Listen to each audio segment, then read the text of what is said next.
안녕하십니까. 아시아투데이 경제부를 맡고 있는 이규성 부국장이라고 합니다. 저희 아시아투데이는 매년 대학을 순회하며 증권 금융 분야의 취업을 준비하고 있는 소위 취준생들을 위한 잡 페스티벌을 개최해 왔습니다. 그러나 안타깝게도 지난해 코로나19 사태로 한 해 쉬었죠. 올해는 비대면 채널을 활용한 온라인 잡 페스티벌을 개최하려고 합니다.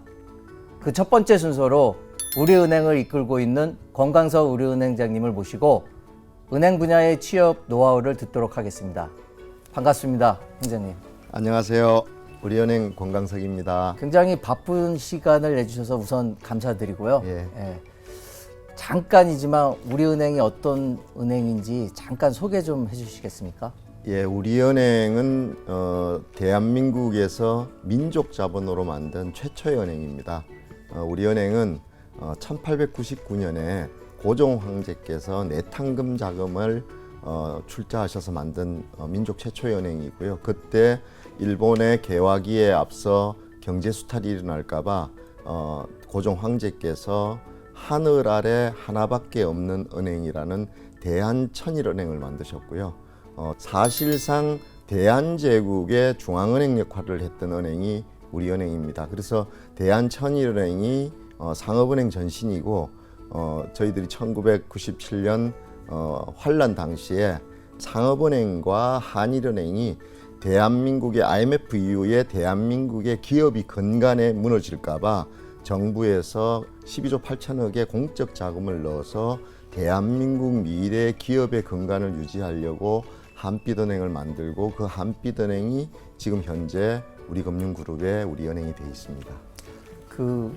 예상 질문 아니었는데 잘 얘기하신 것 같습니다. 감사합니다. 아무래도 우리은행 100년 된 역사를 가진 은행을 지원하는 만약에 취준생들은 네. 지금 은행장님 말씀하신 내용은 좀 숙지하고 있어야 될 것 같은데요. 네네, 그렇습니다. 지금 사실은 국수주의로 애국심에 호소를 해서 금융 소비자들에게 우리가 민족 최초의 은행이고 우리나라의 기업의 근간을 다루는 은행이다라고 금융을 선도할 수는 없지만 분명한 사실은 역사에 존재하는 이야기들이고 그런 역사적 토대로 지금까지 우리 금융과 우리나라의 그 경제 발전을 이끄는 데 중추적인 역할을 한 우리 은행이 어떤 태동을 갖고 어떻게 지금까지 성장해 왔는지에 대한 역사성을 좀 숙지를 하면 아무래도 우리 은행에 취입하는 데 좀 도움이 되겠죠.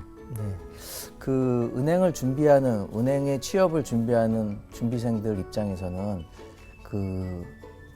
은행장까지 하신 분이 어떻게 은행에 처음에 지원을 하게 됐는지 굉장히 궁금해할 수 있거든요. 지금부터 몇 년 전으로 거슬러 가야 되나요? 제가 1988년 8월 13일 날 은행에 입행을 했거든요. 네. 근데 그때는 88년 서울 올림픽이 열리던 때였습니다. 제가 사실은 전공이 공과대학생입니다. 공대생이 은행에 보통은 상업 계열 쪽이 많이 지원을 그래서 하잖아요. 은행들이 뽑는 자격 기준에 보면 상경계열 출신들이나 법학계통이나 예를 들면 인문계를 많이 뽑았는데 저는 그때 그런 생각이 좀 들었습니다.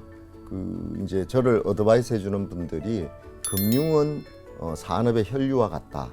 그 자금을 융통하고 자금이 공급원이 되면 이 경제가 성장하는데 그게 가장 기초가 되고 그리고 그 경제의 자금의 혈류가 결국 산업과 기업을 성장시키는 데 큰 몫을 한다. 이런 생각으로 이제 산업공학도가 은행을 취업하게 됐고요. 사실은 은행을 취업한 가장 큰 동기는 그때는 은행 문을 9시 반에 열고 4시 반에 닫았어요.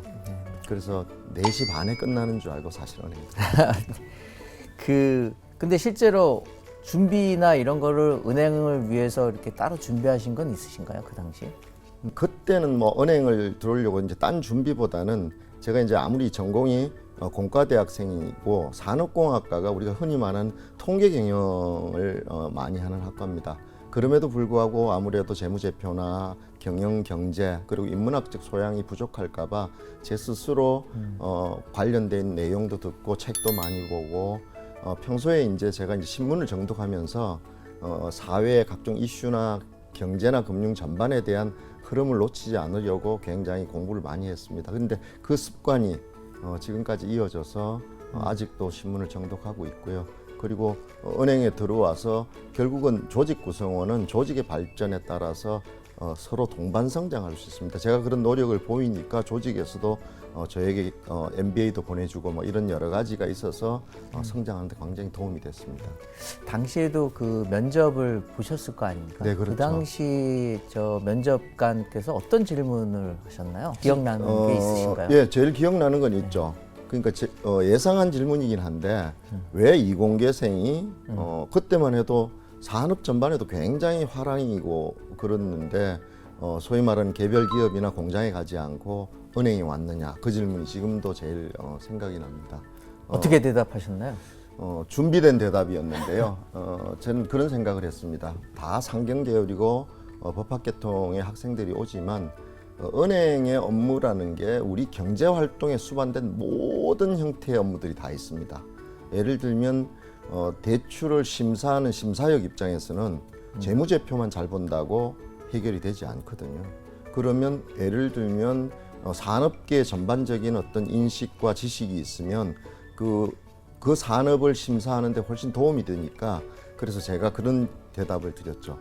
오히려 면접관님이 보시는 저의 그 전공적인 단점이 저는 차별화가 돼서 저의 장점으로 살릴 수 있을 것 같아. 그래서 은행의 여러 가지의 어떤 산업적인 부분과 형태, 우리가 알고 있는 은행의 여수신, 글로벌, IB, 자금운용, 무슨 뭐 FX 트레이드 각종 일들이 있는데 제가 갖고 있는 전문 지식이랑 공대생이 바라보는 숫자의 의미랑 재무적 관점에서 바라보는 숫자가 좀 다를 수는 있습니다. 그러나 그런 통계학적 논리와 사고로 제가 다른 사람과 다른 모습으로 조직에 기여할 수 있는 부분이 있지 않을까, 그렇게 이제 대답을 했더니만 일단 수긍을 하시는 것 같았고요. 지금은 오히려 이제 디지털 트랜스포메이션이 가속화되는 시점에 오히려 이공계 전공하는 사람들이 정말 차별화된 강점이 된 듯한, 물론 그때 지금 디지털 트랜스포메이션이 될 줄은 몰랐습니다, 사실은. 예, 그런데 그런 일들이 지금은 전공이 예를 들면 특화되지 못해서 내가 약점이 되지 않을까, 그런 걱정을 하실 필요가 없을 것 같아요. 그 역으로 이제는 이 면접을 직접 보시지 않습니까? 네. 그러면은 준비생들을 위해서 좀 노하우를 좀 전수해 주는 차원에서 어떤 질문을 최근에 많이 하셨는지 이런 질문도 좀 소개 좀 해주시겠습니까? 맞습니다. 사실은 과거와 지금 이제 경제의 패러다임이 지금 시프트되는 시점입니다. 흔히들 4차 산업혁명 이후에 디지털이 강화되고 코로나가 촉발한 이 비대면 시절에 어떤 형태의 산업 구조가 바뀌는지에 대한 흐름을 제일 많이 읽어야 되겠다. 그래서 예전에 상경계열과 인문계열 학생들을 뽑던 중심에서 지금은 경영학도들도 경제학도들도 전부 코딩을 공부하는 그런 시대가 됐습니다. 그러니까 이제 디지털 관점에서 누군가가 전문가가 아니더라도 그 정보적인 분석력이나 자기가 기획하고 업무를 하는 사람이 기본적으로 코딩을 할 수 있고 SQL을 습득해서 이해할 수 있고, 오히려 전문가에게 자기의 요구를 커뮤니케이션을 할 수 있는 그런 능력을 일단 길러야 되는 게 지금 요즘 취업을 준비하는 사람들에게 제일 필요하지 않을까. 그러면 지금 쉽게 얘기하면은 코딩 공부도 좀 하고 지원을 하는 게 좋을 걸까요? 제가 감히 말씀을 드리는데 그건 선택이 아니고 필수다, 이런 생각이 좀 듭니다. 저희들이 예전에는 스펙을 쌓으려고 토익이다, 토플이다, 흔히 말하면 의학연수를 가는 형태처럼 오히려 그것보다 더 중요한 게 오히려 코딩이 아닐까, 저는 그런 생각을 합니다. 그 우리은행을 준비하시는 취준생 여러분들은 여기 한 가지 굉장히 중요한 팁이 하나 나왔는데요. 우리 은행장님이 말씀하셨듯이 코딩 공부는 필수다. 그러니까 조금 공부를 많이 하셔서 나중에 그 면접 보실 때 좀 차별화될 수 있는 팁으로 활용하시면 좋을 것 같습니다. 그 많은 이제 면접들을 봐오셨을 텐데 그 중에 인상 깊었던 혹시 입사했거나 아니면 네. 입사는 못했지만 좀 인상 싶었던 뭐 취준생들이 좀 있었습니까? 있습니다. 네. 제가 사실은 90년도 초반에 네네. 한 3년 동안 채용 담당을 했었어요. 제가 주니어 때. 네.